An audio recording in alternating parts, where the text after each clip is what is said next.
संतांनी खूप छान वर्णन केलेलं आहे. जयाचे द्वारी सोन्याचा पिंपळ, ज्याचे आयशे बळ रेडा बोले.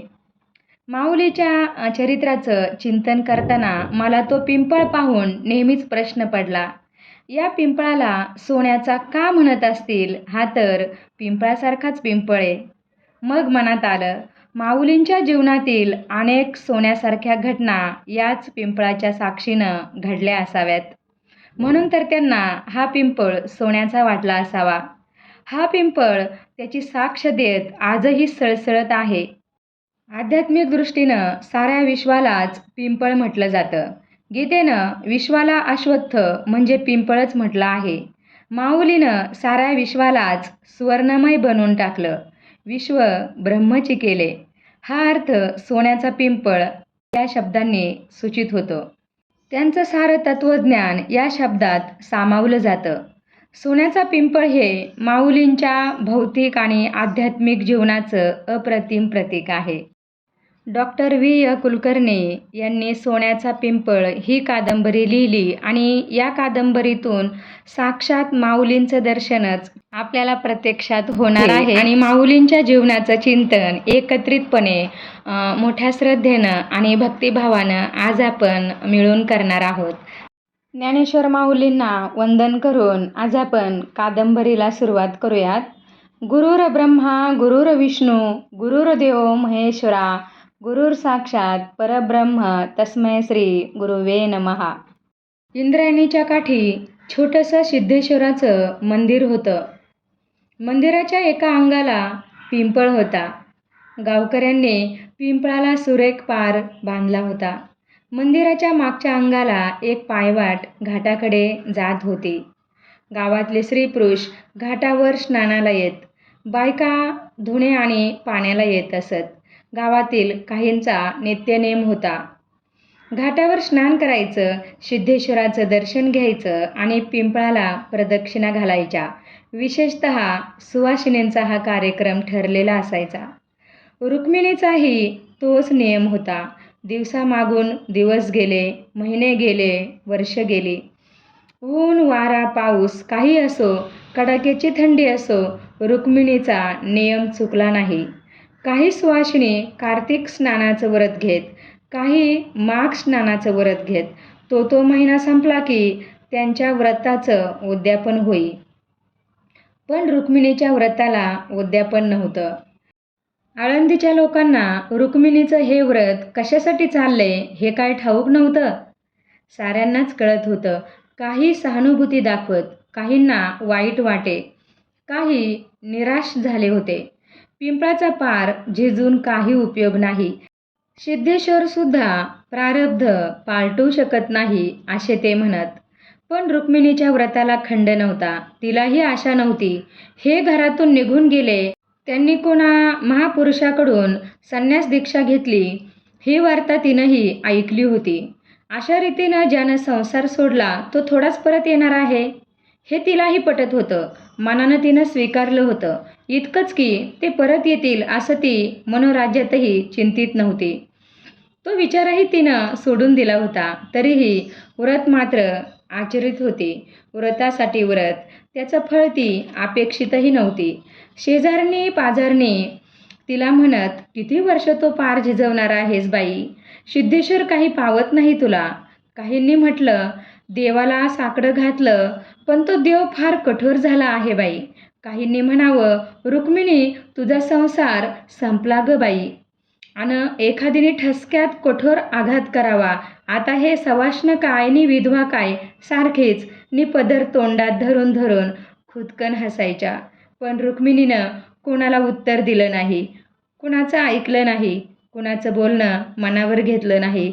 ती आपली पिंपळाला आणि सिद्धेश्वराला प्रदक्षिणा घालतच होती. एक दिवस रुक्मिणी अशीच गाभाऱ्यात बसली होती. गुडघे टेकून तिनं बेलाची वंजळ शिवाला वाहिली. हात जोडले नि डोळे मिटून ती ध्यानस्थ झाली. एका वृद्धानं ते पाहिलं. त्यानं म्हटलं, बाळ काय मागतेस देवाजवळ? काय उपयोग आहे का त्याचा? रुक्मिणीनं डोळे उघडले, मान वर केली, डोकीवरून पदर घेतला नि म्हटलं, काका नमस्कार करते हं. नंतर ती हळूच म्हणाली, काका, तुमच्या डोळ्यात पाणी का? माझ्यासाठी तुम्ही का दुःख करता? मी आनंदात आहे. देवाजवळ मी काही मागत नाही. आणि काय मागायचं? आणि कशासाठी मागायचं? देवाला सारं कळतं. आणि देव आपल्या हृदयातच असतो ना. झालं तर माझी सुखदुःख त्याला कळतातच. मी शब्दानं काय सांगायचंय त्याला? मौनानंच त्याच्याशी बोलत असते. देवाच्या पाया पडले की माझं काम संपलं. बाकी सारं त्यानं पाहावं. कोणीही वृद्ध म्हणजे तिचा काकाच. त्या काकांना तिनं नमस्कार केला आणि पारावर प्रदक्षिणा घालायला गेली. त्या वृद्धानं मनात म्हटलं, देवा, तुझ्या मनात काय चाललं आहे? रुक्मिणीनं नेहमीप्रमाणे घाटावर स्नान केलं. ती सिद्धेश्वराच्या मंदिरात आली. देवाचं दर्शन घेऊन ती पारावर निघाली. रोजच्या प्रमाणे काही सुवासिनी मागं पुढं होत्याच. म्हणजे काही पिंपळाला फेऱ्या मारीत होत्या, काही निघाल्या होत्या, काही येत होत्या. रोजचंच होतं हे. पण पिंपळाचा पार आज रिकामा नव्हता. कुणीतरी वृद्ध संन्यासी ध्यान करीत होता. त्याचं स्नान झालं होतं. पिंपळाच्या स्वच्छ सारवलेल्या पारावर पूर्वेकडे तोंड करून त्यानं आसन घातलं होतं. सूर्याचं कोवळं ऊन त्याच्या मुखावर पडलं होतं. तो संन्यासी वृद्ध असला तरी त्याच्या मुखावर तपाचं तेज आणि प्रसन्नता दिसत होती. सुवासिनींनी पिंपळाला प्रदक्षिणा घालायला सुरुवात केली. तो संन्यासी पारावरच होता म्हणून त्यालाही प्रदक्षिणा. स्वाभाविकच होतं ते. गावाबाहेरचा पिंपळ, त्यातून तो संन्यासी आणि सूर्योदयाला संध्याने ध्यान करीत असेल तर कोण उठा म्हणणार होतं? इकडे सुवासिनींच्या प्रदक्षिणा चालू होत्या, तिकडे तो डोळे मिटून ध्यान करत होता. याला त्याच्याकडे आणि त्यांना याच्याकडे लक्ष द्यायचं कारणच नव्हतं. काही सुवासिनींच्या प्रदक्षिणा संपल्या, रुक्मिणीच्याही संपल्या, संन्याशाचाही जप पुरा झाला. एकीच्या मनात आलं, वृद्ध संन्यासी आहे, नमस्कार करावा आणि घरी परतावं. झालं. तिनं डोकीवरचा पदर घेतला आणि वाकून नमस्कार केला. संन्याशानं हात वर केला आणि म्हटलं, आयुष्यमान भव. दुसरीनं नमस्कार केला. संन्याशानं पुन्हा हात वर करून म्हटलं, सुखी भव. नंतर रुक्मिणीही पुढं झाली. तिनंही खाली वाकून नमस्कार केला. महाराजांच्या मुखावर किंचित स्मित उमटलं. त्यांनी डोळे मिटले आणि दोन्ही हात तिच्या मस्तकावर धरले. गंभीर आवाजात ते म्हणाले, पुत्रवती भव. आणि रुक्मिणीनं दचकून वर पाहिलं. ती तशीच गुडघ्यावर बसून राहिली. तिनं संन्याशाच्या मुखावर आपले डोळे वळवले. तिचे डोळे क्षणार्धात पाण्याने भरून आले. तिनं आपला खालचा ओठ दातांनी दाबला. खूप प्रयत्न केला. पदर तोंडाशी बोळा करून धरला, पण हुंदकाच फुटला. ती तशीच उठली आणि मुसमुसू लागली. महाराजांना काही कळेना. त्यांनी विचारलं, बाळ, काय झालं? दुसऱ्या सुवासिनीकडं वळून त्यांनी विचारलं, काय झालं यांना? या का रडतात? एकीनं उत्तर दिलं, काय सांगायचंय महाराज, आपण पुत्रवती भव म्हटलं ना म्हणून. पुत्रवती भव म्हटलं म्हणून का कोणी रडतं? या काय पुत्रवती होणार नाहीत? या सुवासिनी आहेत ना. झालं तर बाळ, तुला पुत्र होतील. मी सांगतो, तुला पुत्र होतील. या तपस्व्याचे शब्द आहेत हे. पुन्हा त्रिवार म्हणतो, पुत्रवती भव, पुत्रवती भव, पुत्रवती भव. महाराज, आपल्या आशीर्वादाचा काय उपयोग आहे? हिचा पती गेलाय पळून. त्यानं संन्यास घेतला आणि पुढचं ती काही बोलली नाही, लाजली. एक स्त्री फटकळपणाने बोलली, कोणत्या जन्मीचा आशीर्वाद आहे हा? पुढच्या जन्मी उपयोगी पडेल म्हणते मी. महाराज काही बोलले नाही. क्षणभर त्यांनी डोळे मिटून घेतले. तोंडानं म्हणू लागले, ओम ओम ओम. नंतर धीर गंभीर आवाजात म्हणाले, बाळ, तुझा पती परत येईल. येईलच तो. सुखानं संसार करा.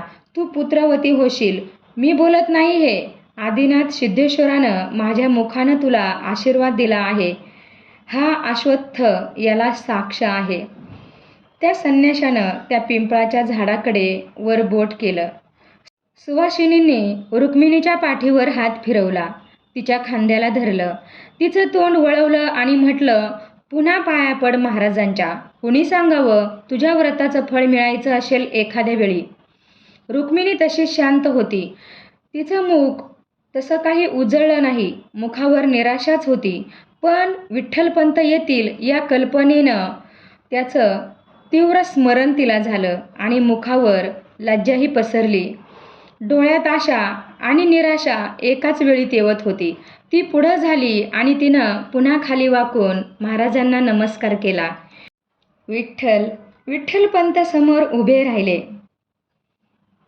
त्यांनी हात जोडले, पण गुरुजी काहीच बोलले नाही. म्हणून त्यांनी विचारलं, आज कोणतं दर्शन घ्यायचं?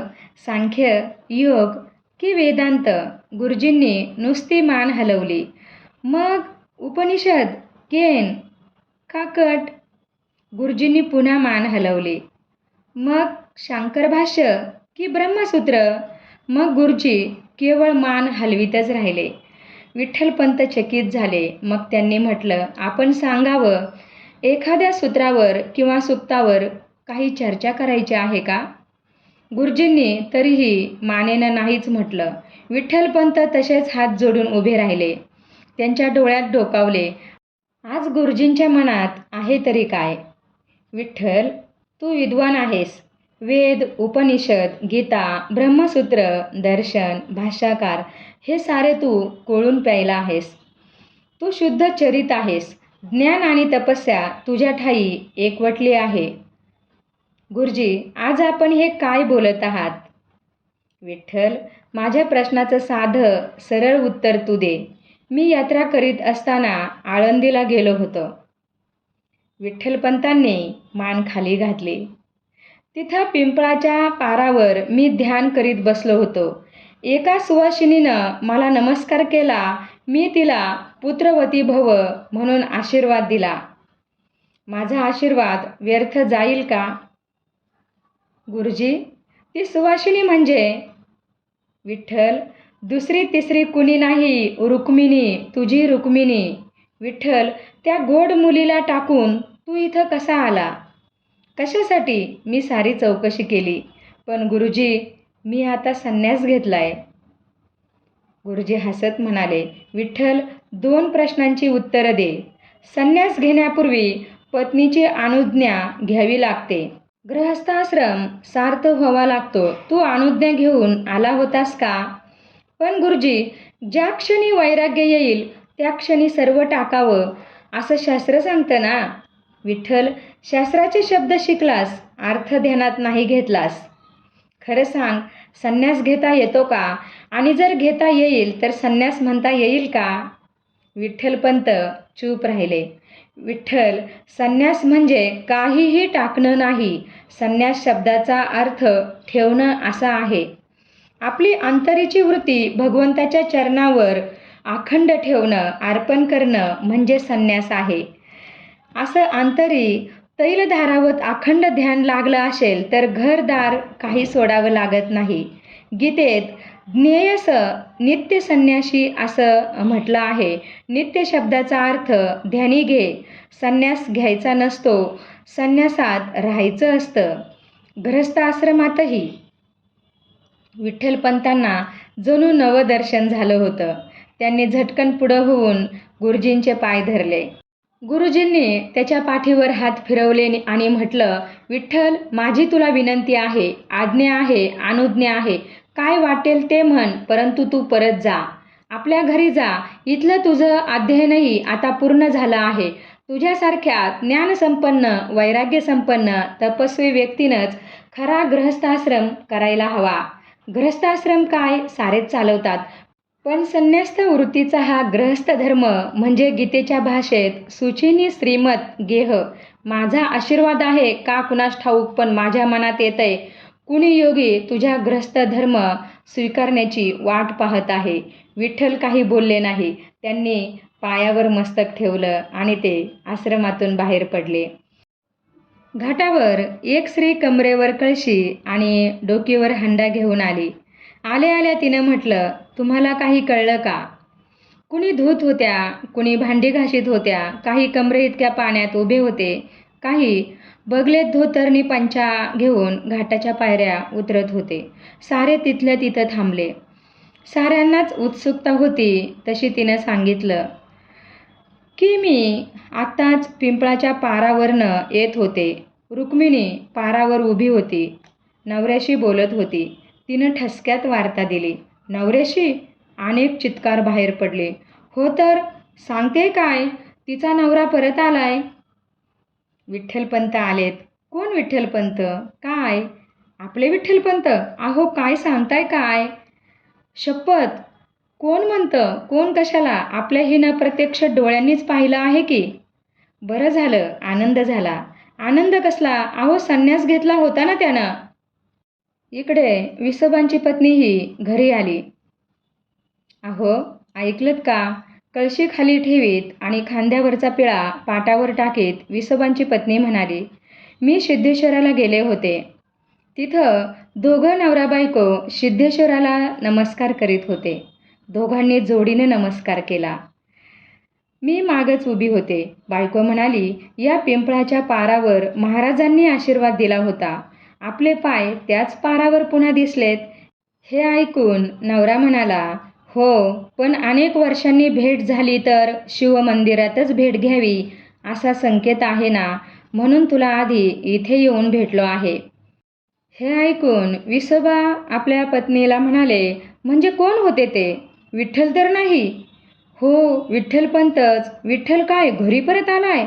अरे यानं तर संन्यास घेतला होता ना, आणि आता परत आलाय. मग त्या संन्यासाचं काय झालं? छान. काही धरबंद आहे की नाही? पण तुम्ही का चिडता इतके? का चिडतो? मी शास्त्र जाणतो. काही धर्म आहे, काही शास्त्र आहे, त्यांचे विधी निषेध आहेत. गावात धर्म मार्तंड आहेत.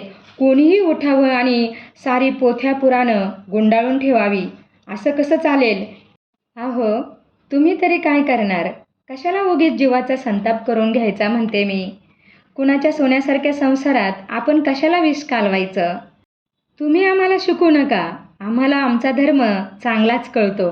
सारं गाव आम्हाला शास्त्री म्हणून ओळखतं, ते काय उगाच नाही. संसार करतोय म्हणे संसार. मग आधी याची बुद्धी काय घाण टाकली होती? लग्न केलं होतं, सुखाने संसार केला असता तर आम्ही काय नको म्हटलं असतं? पण संसार टाकून संन्यास घेतला. ठीक आहे घेतला, पण तोही धड नाही. आता परत गृहस्थाश्रमात. याला काय म्हणायचं? आणि आम्ही ते उघड्या डोळ्यांनी पाहत राहायचं का? धर्मपालन करणं आणि धर्म पाळायला लावणं ही दोन्ही कामं आमची आहेत. विठ्ठलपंताला म्हणावं, आमच्याशी गाठ आहे. धर्म तुम्ही गुंडाळून ठेवला, पण आम्ही नाही. अरे हो, कोण? विठ्ठलपंत? छान छान. केव्हा आलात? विसोबांनी म्हटलं. नमस्कार करतो शास्त्रीबुवा.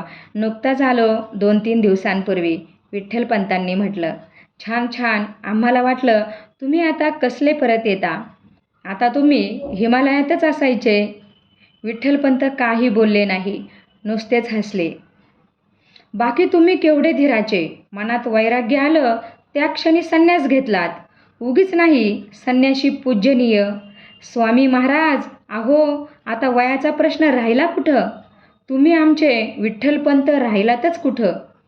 आता तुम्हाला स्वामीच म्हटलं पाहिजे, वंदनच केलं पाहिजे. तर एक विनंती आहे स्वामीचरणी. पण मी? छे छे, आम्ही आता आपला ऐकणार नाही. आपला सत्कार करणार, आपली पाद्यपूजा करणार.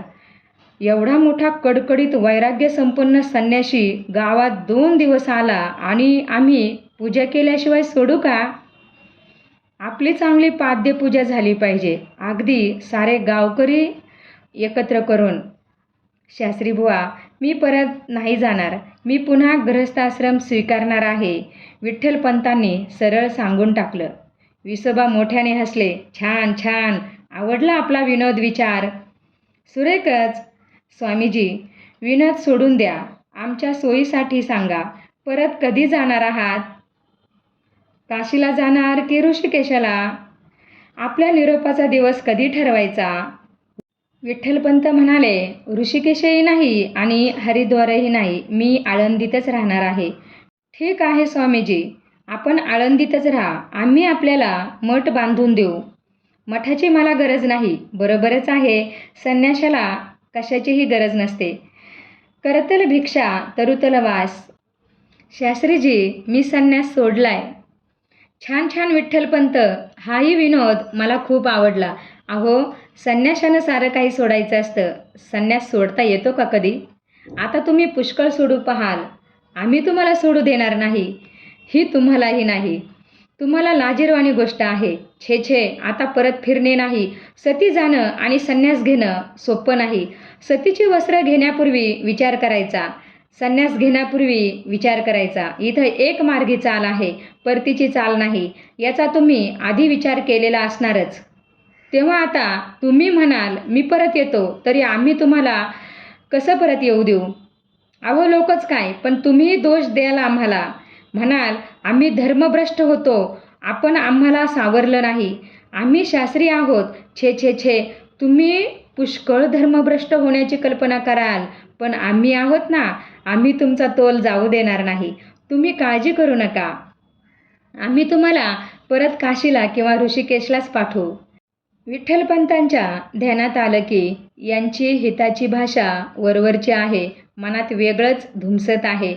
पण आता याची त्यांना पर्वा नव्हती. त्यांनी एवढंच म्हटलं, ठीक आहे, येतो मी. झालं. विसोबांचा तो दिवसभराचा उद्योगच झाला. याला भेट, त्याला भेट, रस्त्यातच थांबून बोलणी काढ, या दुकानदाराला सांग, त्याला सांग. प्रत्येकाला त्यांचं सांगणं होतं.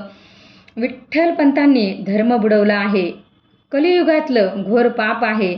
अशी पापं वाढली तर पापाचा भार वाढेल, शेष डोलेल, धरणीकंप होईल, प्रलय येईल. पाप केलंय विठ्ठलपंतानं, मग साऱ्या गावात रोगराई पसरेल. देव सहन करणार नाही. तो काही डोळे मिटून बसला नाही. तेव्हा आपणच विठ्ठलपंतांशी कोणताही व्यवहार करू नये. एवढंसं तर ते आळंदी गाव. हळूहळू विसोबांच्या बाजूनं माणसं उभी राहिली. एक एक करता करता विठ्ठलपंतांना मंदिर बंद झालं, घाट बंद झाला. अनेकांनी त्यांच्याशी बोलणं टाकलं. आणि एक दिवस विसोबांनी गावकऱ्यांची सभाच घेतली. सर्वांनी मिळून विठ्ठलपंतांना वाळीत टाकलं. गावात राहू नये अशी आज्ञा केली. सर्वांनी मिळून ठरवलं त्यांच्या हातचं खाऊ नये, त्यांना पंक्तीला घेऊ नये, ते भ्रष्ट समजावेत, त्यांचा विटाळ मानावा. गावातले फक्त विद्याधरपंत आणि आणखी अशीच दोघं तिघं विठ्ठलपंतांच्या बाजूनं उभी राहिली. पण त्यांचं गावापुढे काहीच चालेना. विठ्ठलपंतांना गावाच्या बाहेर झोपडी बांधावी लागली. विठ्ठलपंत डोंगरासारखे स्थिर होते. गावच्या वावटळीनं ते जराही डगमगले नाहीत. जणू हे सारं जमेसच होतं. मनाची तयारीच होती. गावाबाहेर त्यांचा दिनक्रम व्यवस्थित चालू झाला. भल्या पहाटे उठावं, स्नान संध्या करावी आणि ध्यानाला बसावं. असं एकाग्र ध्यान की जणू शिलामूर्तीच बसली होती. काही वेळानं त्यांची छाती आरक्त होऊन जाई, जणू आता सूर्योदयच झालेला आहे. मग ते भिक्षेला निघत. चरोली, डुडुळगाव, भोसरी, क्वचितच आळंदी. संध्याकाळी ते वेद पठण करत पुन्हा ध्यानाला बसत. शांत आणि प्रसन्न मनानं ते वावरत होते. पण एक दिवस रुक्मिणीनं म्हटलं, ऐकलत का, माझ्या जीवाची काही रुकरुक जात नाही. तेव्हा विठ्ठलपंत म्हणाले, का, कसली रुकरुक लागली आहे आपणाला? मनात येतं, आपण पाप तर करत नाही ना. सारं गाव म्हणतं, शास्त्रीबुवा म्हणतात, नदीवर गेलं की बायका टोमणे मारतात.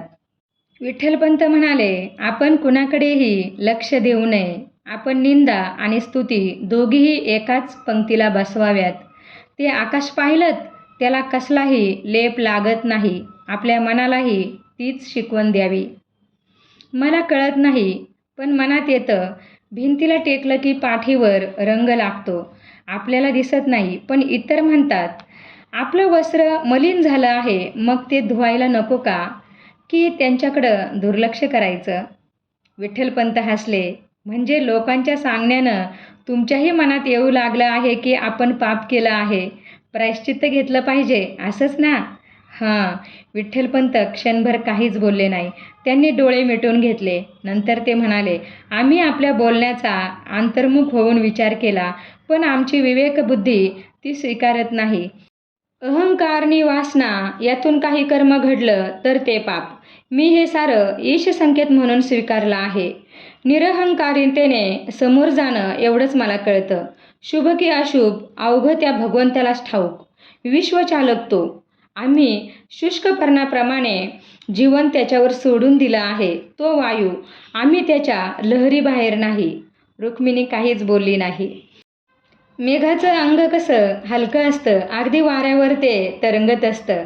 त्यात हे एवढं पाणी साठवलं आहे याची खालून कुणाला कल्पनाही यायची नाही.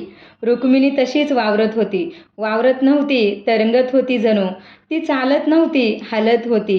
ती काही काम करत होती, पण जणू त्यात ती कुठेच नव्हती. तिचे डोळे अंतर्मुख झालेले होते.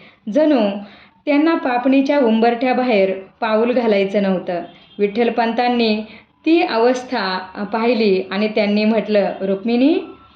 रुक्मिणीच्या पापण्या किंचित उंचावल्या, पण तरीही ती शांतच, जणू तिनं मौन स्वीकारलं होतं. थोड्या वेळानं तिनं भाकरी तव्यावर टाकली, पण भाकरीकडे ती पाहत असूनही तिनं भाकरी उलटली नाही, जाळ सारखा केला नाही. तिच्या पाहण्याला अर्थ नव्हता. भाकरी पार जळून गेली. विठ्ठलपंतांनी ते पाहिलं. त्यांनी तिचा हात धरून उठवलं आणि कांबळ्यावर आणून झोपवलं. संध्याकाळी एक म्हातारी शेतावरून घरी परतत होती. विठ्ठलपंतांनी तिला म्हटलं, आजी, जरा हिला पाहता का? अगदी मलूल होऊन पडली आहे. तसा ताप बिपही काही नाही. म्हातारीनं डोकेवरचं ओझं उतरलं. ती झोपडीत आली. रुक्मिणीकडं तिनं पाहिलं आणि क्षणात ओळखलं. तिनं विचारलं, पोरी, किती दिवस झालेत ग? रुक्मिणीनं मंद स्मित केलं. म्हातारी उठली. विठ्ठलपंतांना म्हणाली, काय बी काळजी करू न ग. तिची कूस उजवली. तिला हवं नको विचार. म्हातारी निघून गेली. आता विठ्ठलपंतांच्या डोक्यात प्रकाश पडला. तेव्हा त्यांनी ठरवलं, बरीचशी कामं आपणच करायची. हिला कोण आहे? आपल्याला नात्यागोत्यानं टाकलंय. ही शेतीभाती करणारी साधीभोळी माणसंच तेवढी आपली आहे. गावात असतो, प्रतिष्ठित मानले जात असतो, तर हा सोहळा बायकांनी उत्साहानं साजरा केला असता. आवळी भोजन झालं असतं. झुल्यावर बसवली असती हिला.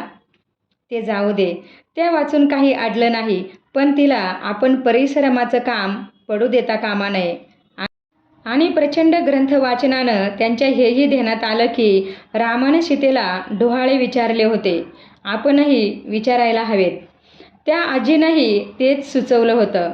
दुसऱ्या दिवशी पहाटे रुक्मिणी उठली. तेव्हा विठ्ठलपंतांनी विचारलं, कसं वाटतं तुला? काय मनात येतं? काय हवं आहे? रुक्मिणीच्या डोळ्यातून आनंद ओसंडून वाहत होता. ती म्हणाली, सांगू का? सांगणारच होते तुम्हाला. मला की नाही एक स्वप्न पडलं. मला त्याचा अर्थ नाही कळत. मला आनंद मात्र खूप होतोय. अतिशय आनंद होतोय. किंबहुना मी आनंदीच आहे. मला काही नको.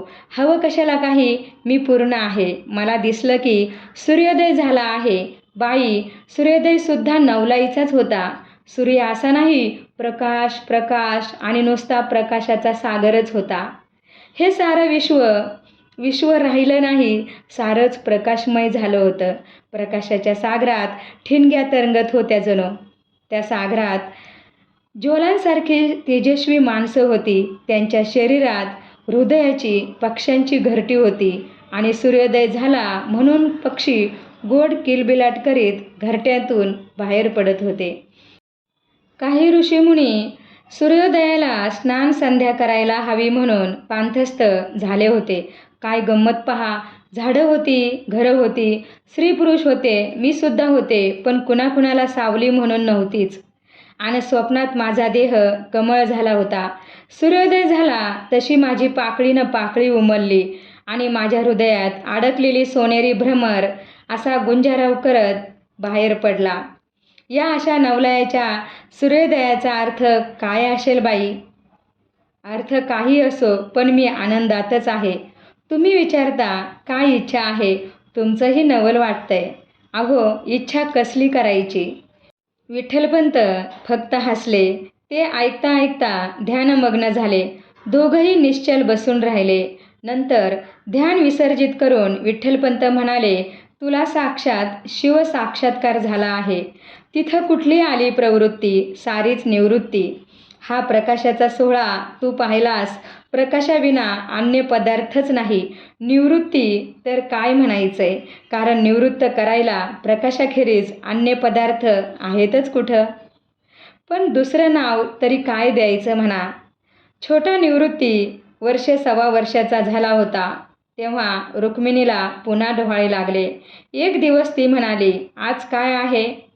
का? विठ्ठलपंतांनी विचारलं. आळंदीच्या मंदिरातला घंटानाद इथपर्यंत ऐकू येतोय. एवढी एकसारखी घंटा कोण वाजवत आहे आणि का वाजवत आहे? पण हा नाद मोठा गोड आहे, ऐकत राहावासा वाटतो. विठ्ठलपंतांनी विचारलं, घंटानाद तुला ऐकू येतो आहे का? तुम्हाला नाही येत? नाही नाही. तुमच्या कानात दडे बसले आहेत की सर्दीनं? रात्री तुमच्या कानात तेल घालीन कोमट करून. विठ्ठलपंत फक्त नुसते हसले. एक दिवस रुक्मिणी म्हणाली, अहो, हा आकाशात मोरांचा थवा पाहिलात का?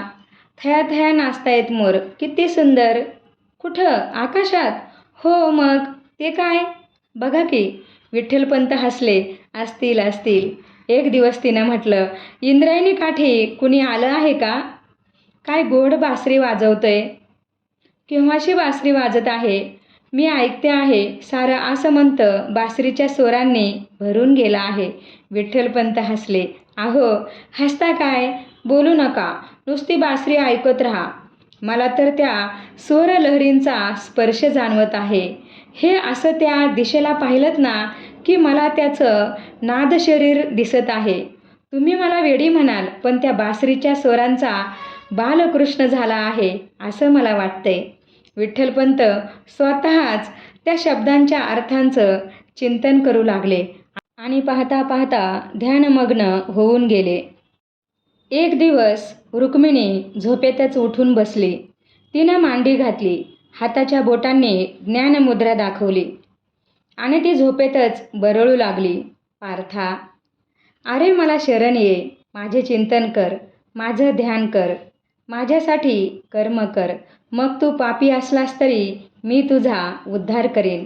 पार्था, अरे स्त्रिया असोत, वैश्य असोत किंवा शूद्र असोत, मला मिळाले की उद्धरलेच. तिच्या बोलण्यानं जागे झालेले विठ्ठलपंत शांतपणाने ऐकत राहिले. अशा रीतीनं रुक्मिणी रोज काहीतरी बोलत असे, सांगत असे. तिनं कधी चंद्रकिरणांचा शीतल वर्षाव अंगावर होत आहे असं म्हणावं, कधी कुरुक्षेत्रावर कृष्ण गीता सांगतो आहे आणि ते मला दिसत आहे, ऐकू येत आहे. कृष्ण सरळ मराठीतून बोलत आहे असं म्हणावं. विठ्ठलपंतांनी मनोमन ठरवलं की मुलगा झाला तर त्याचं नाव ज्ञानेश्वरच ठेवायचं. कारण ही सारी साक्षात्काराची श्रेष्ठतम अमृता अनुभवाचीच लक्षणं आहेत. रुक्मिणीचा पाळणा 2-2 वर्षांचा होता. विठ्ठलपंतांनी निवृत्तीच्या पाठीवर झालेल्या बाळाचं नाव ज्ञानेश्वरच ठेवलं. 2 वर्षांनी तिसरा बाळ झोपडीतून रांगू लागला. त्यावेळी रुक्मिणी नामसंकीर्तनाबद्दल, विणारवाबद्दल आणि मृदुंगाबद्दल बोलत असे. ही सारी भक्तिभावाची लक्षणं. तेव्हा भक्ती ही ज्ञानाचा सोपान आहे म्हणून त्या बाळाचं नाव सोपान ठेवलं. त्यानंतर कन्या जन्माला आली. तिचं नाव मुक्ता ठेवलं. तिच्या जन्माच्या वेळी आकाशाची वीज उदरी शिरली असं रुक्मिणीला वाटत होतं आणि विठ्ठलपंत म्हणाले होते, रुक्मिणी, यावेळी तुला मुलगीच होणार आहे. आणि झालंही तसंच.